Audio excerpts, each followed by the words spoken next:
Bueno, buenos días. Yo estoy en representación de Idual, que es un emprendimiento que tengo con un colega docente que se llama Roberto Mazzoni. Y lo que voy a hablar es justamente de qué se trata, también de ligar un poco lo que es el aprendizaje a distancia con las artes electrónicas, en nuestro caso específicamente lo que es la música. Bueno, y todo lo que, o sea, cómo fue el armado y su implementación práctica, problemáticas dentro de, bueno, del rango de tiempo disponible. El PowerPoint es simplemente a fines orientativos míos, no es necesario leer porque en algunos hay texto. Hablamos de lo que es la inclusión de las tecnologías de información y comunicación en la enseñanza de música, ¿sí? Que quizás conocemos ya muchos de los medios, como puede ser la generación de la ayuda en lo que es las partituras para los compositores, para los editores, el uso de software de composición, ¿no? Que eso ya se viene haciendo hace muchos años, ¿no? Hace como ya 20 años por lo menos que es popular. Pero bueno, nosotros buscamos un campo en el cual vimos que había un cierto vacío, un cierto faltante, que tenía que ver con lo que es la música electrónica, sobre todo lo que es la música electrónica pensada en lo que es la frontera entre la música electrónica más, diríamos, popular, por decir una manera, y académica, ¿no? Como que a veces hay como una cierta tensión entre esos dos lugares, y nosotros vimos que en el medio hay, más allá de que son estéticas que creemos que valen, que tienen valor artístico, no había como una sistematización, ¿sí? Porque con la música académica, de hecho, bueno, yo egresé de la Universidad Nacional de Quilmes, ahí es la primera en lo que es la licenciatura en música electroacústica, y bueno, por razones laborales entré a trabajar en una escuela de música electrónica más pop, ¿no? Que se llama Escuela Sónica, y con este docente que también él tiene inquietudes parecidas a las mías, vimos que no había una metodización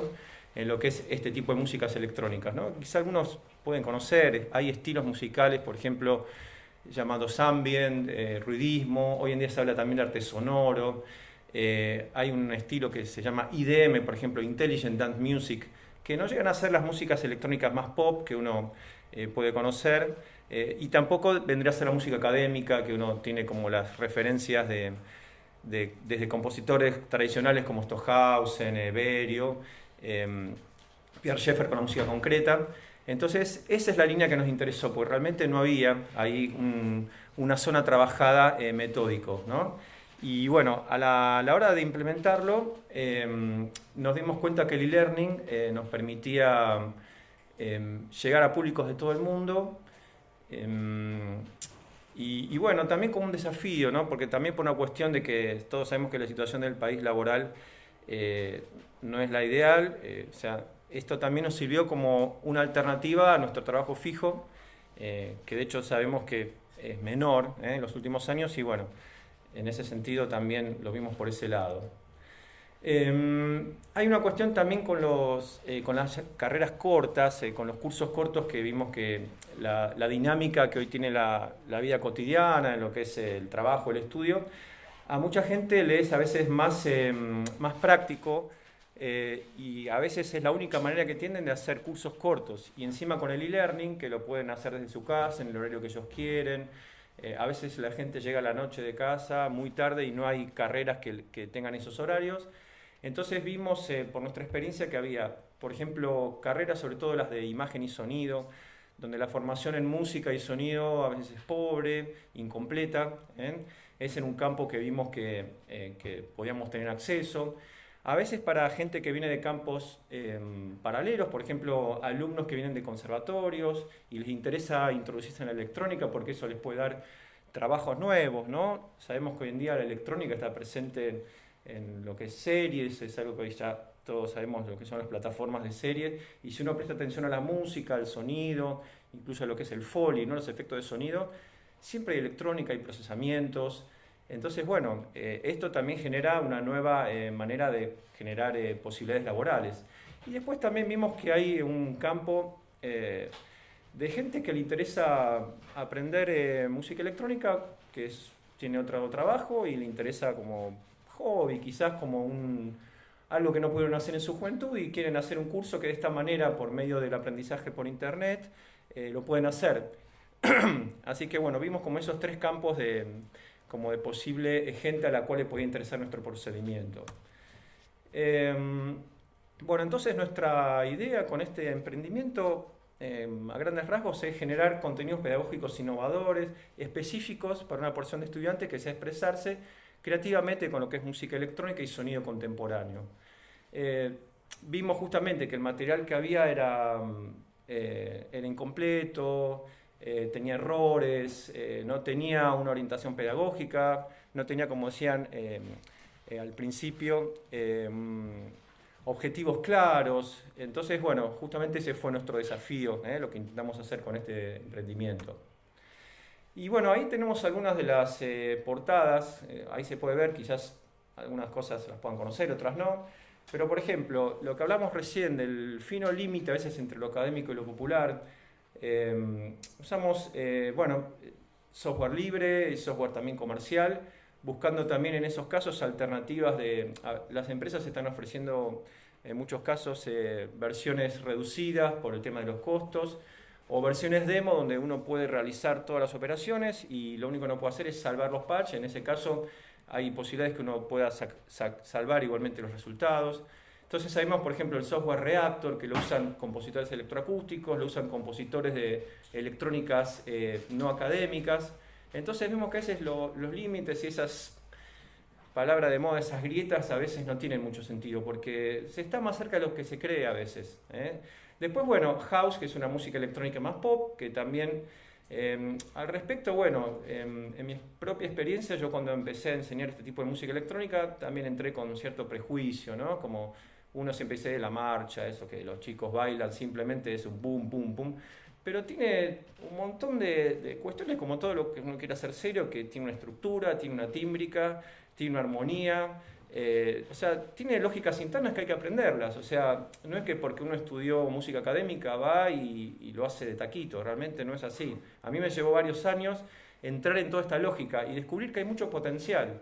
Y sobre todo lo que nos interesó con Roberto Mazzoni es la posibilidad que tiene a veces una persona que viene a estudiar una música electrónica pop, cómo le puede enriquecer conocimientos académicos. O sea, nosotros buscamos siempre esa apertura, ¿no?, en nuestros alumnos, esa manera de fusionar, que no hay ninguna razón para dejar de lado cosas que son útiles, ¿no?, a la hora de crear. Ofrecemos, por ejemplo, posibilidades de hacer música electrónica en surround, ¿no?, algo que no es muy común, pero no solo desde lo técnico, pensarlo también compositivamente en lo que es el espacio. Otra vez, no dejar el espacio solamente a lo que es la música académica tradicional, sino, ¿por qué no pensar en otras músicas también en utilización del espacio de una manera profunda, ¿no?, significativa? La armonía en la música electrónica, lo que hablábamos recién, no es lo mismo la armonía en los estilos tradicionalmente académicos, música electroacústica, la electrónica tradicional, que en la contemporánea, que está, como decíamos, en los límites entre lo pop y lo académico. Eso no tenía una metodización, no encontramos algo y por eso justamente vimos que ahí había un vacío que podíamos aportar algo. Bueno, esto es un poco lo que hablamos. Son 15 años que venimos enseñando este tipo de música electrónica, pasamos por muchos alumnos, escuchamos lo que buscaban y bueno, por eso después de todos estos años de estar en una relación, en una escuela, decidimos tener un proyecto paralelo de manera virtual y tratar de usarlo todo por recursos libres de internet, ¿no?, la implementación. Entonces lo que hicimos ahí, bueno, creamos una plataforma por medio de Blogspot, otra por medio de Facebook, lo que es pagos por medio de PayPal. Entonces aprovechamos todo, herramientas que ofrece internet, con una mínima programación en HTML, mejoramos el blog, y Dropbox para lo que es el alojamiento de lo que es el contenido que los alumnos van bajando, ¿no? Bueno, ¿cómo se implementa el e-learning? Y más en este tipo de campos que quizás no es el más común de lo que es el e-learning. Bueno, tomamos algunas cosas que vimos que funcionaban y otras implementamos nosotros, ¿no? En primer lugar hicimos todo apuntes, ¿no? O sea, apuntes con bastantes imágenes, con muchos ejemplos sonoros, dado que nos estamos dedicando al sonido. Y los alojamos en la plataforma de Dropbox. Entonces, bueno, el alumno se baja un archivo comprimido, nosotros le vamos dando los permisos para cada apunte, no dejamos todos los apuntes juntos, ¿no? Eso por varias razones. Sabemos que obviamente, o sea, una persona puede tentarse a bajar todo y a veces pedagógicamente para alumnos muy ansiosos no está bueno que se salteen los pasos, entonces preferimos ir habilitando apunte por apunte, ¿no? O sea, que termine de resolver ese apunte y que pase al siguiente. Por lo general nuestros cursos tienen entre 8 y 10 apuntes. Andamiaje virtual. El andamiaje es una palabra que se usa en pedagogía y que tiene que ver con la ayuda que le da el docente al alumno. Nosotros creemos que siempre tiene que ser medido, ¿no? O sea, porque si no, le estamos resolviendo a nosotros el conflicto y la idea es que lo resuelva él. Entonces, pero como una cosa es en el aula y otra cosa es virtual, porque nosotros no estamos con presencia física. Quedan 5, muy bien. Bueno, el correo electrónico, obviamente hay preferencias que manejan ellos, a veces correo electrónico, a veces prefieren un chat, a veces prefieren un chat de audio, y hoy sabemos que eso no es complejo por las plataformas de mensajería, Skype, Facebook, WhatsApp. Entonces, bueno, cada uno puede como resolver sus dudas de diversas maneras, ¿no? Bueno, hay algunos de los chats con los cuales tenemos las devoluciones, ¿no? Piensen que al no tenernos presentes físicamente es clave que le demos una devolución, ¿sí? La evaluación, otro aspecto pedagógico clave, que también no tiene que tener todavía como, diríamos, más profundidad de lo que uno tiene en un aula, dado que no estamos en contacto físico. Las 3 instancias de la evaluación son claves para nosotros, ¿no? En pedagogía se habla de estas 3 instancias. La evaluación diagnóstica es clave cuando alguien nos llama. Hemos tenido la suerte de tener alumnos de varios países, lo cual también es un enriquecimiento porque cómo se encaran estas músicas con las políticas culturales de cada país, realmente nosotros también aprendemos mucho. Entonces, clave la primera evaluación, llamada diagnóstica, conocer al alumno. ¿Qué te interesa? ¿Por qué elegiste este curso? O sea, a veces algunos te van a decir, mira, no, esto no es lo que estás buscando. O sea, aunque no nos convenga económicamente, siempre priorizamos justamente lo que el alumno necesite, ¿sí? Tratamos de ver cómo es su formación, que nos cuente qué es lo que estudió, cuáles van a ser sus tiempos.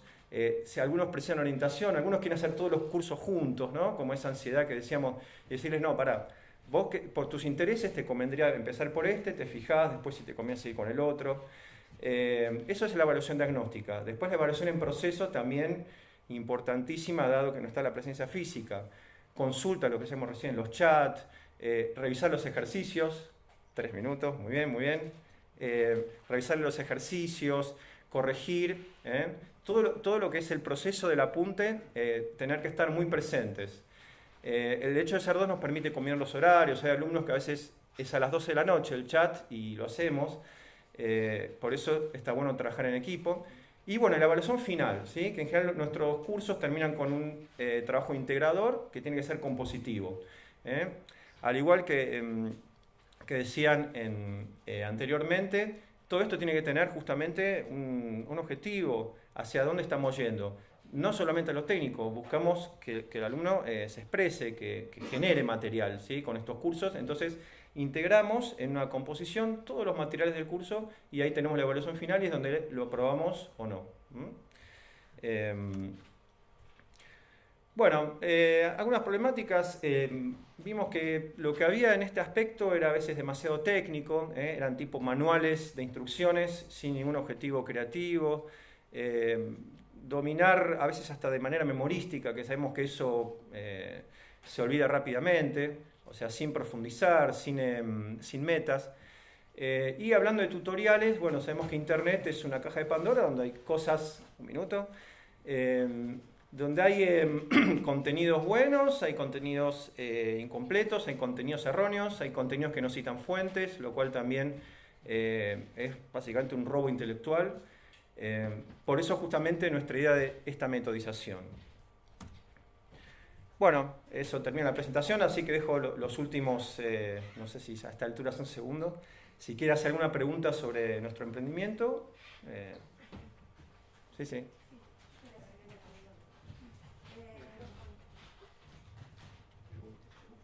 No me quedó muy claro y quería consultarte porque más de una vez hablabas de la diferencia entre el conocimiento académico y el conocimiento popular. Bien, bien. Quería ver un poco cómo está establecías vos esa diferencia. Claro. Bueno, en verdad la música contemporánea pasa como con la música tradicional. O sea, está el campo académico, podríamos hablar de los conservatorios, y el campo popular, que bueno, que justamente ahora, hace unos años, ya bastante, está por ejemplo la Escuela de Música Popular de Avellaneda, donde se metodizó lo que es tango, folclore y jazz, que acá siempre lo académico estaba ligado a las músicas de tipo clásica, romántica, ¿no? Con la música más contemporánea electrónica también está la música que sería la continuidad, ¿no? del postromanticismo, de lo que se llama música concreta electrónica, que se estudia en universidades, pero lo que es la música electrónica, por eso quizás yo los estilos que nombré nunca los escucharon, pero existen, ¿no? Yo decía ambient, IDM, Intelligent Dance Music, son músicas electrónicas que si bien tienen armonías a veces un poco más tradicionales, en algunos casos tienen algún ritmo repetitivo, o sea, algún ritmo popular, ¿no? Un ritmo regular, tienen muchísimos elementos de la música más académica, o sea, de la música que se estudia en las facultades. Y esa música quizás es la que muchos consumen por las plataformas virtuales, y lo que vimos que no estaba como, primero que no estaba metodizado, ¿no? O sea, la gente que produce ese tipo de música lo hace de manera intuitiva, por tutoriales de internet o de revistas. Entonces lo que buscamos justamente es buscar esa metodización, o sea, buscar hacer un estudio de todas esas músicas, ver qué tipo de forma usan, qué ritmos, qué armonías, qué tímbricas. Y bueno, y realmente vimos que tranquilamente se puede convivir, y de hecho conviven. Pasa que a veces no se saben que están conviviendo, por eso también pasa en las facultades. Me ha pasado con profesores que cuando hablaban de ciertas músicas directamente la negaban sin ni siquiera conocerla. En todos lados hay cosas bien hechas y cosas mal hechas, ¿no? O sea, ser académico no garantiza que no estés tomando cosas muy prestadas de otro, o cosas que sean a veces pretenciosas y no tengan esencia. Creo que pasa en todos los campos. No sé si responde... Sí, sí. Yo tengo el micrófono. Sí, pero si querés dejamos las preguntas para después. Sí, bueno, por favor, si nos queda tiempo. Bueno. Y vamos a discutir sobre lo que Sí. son de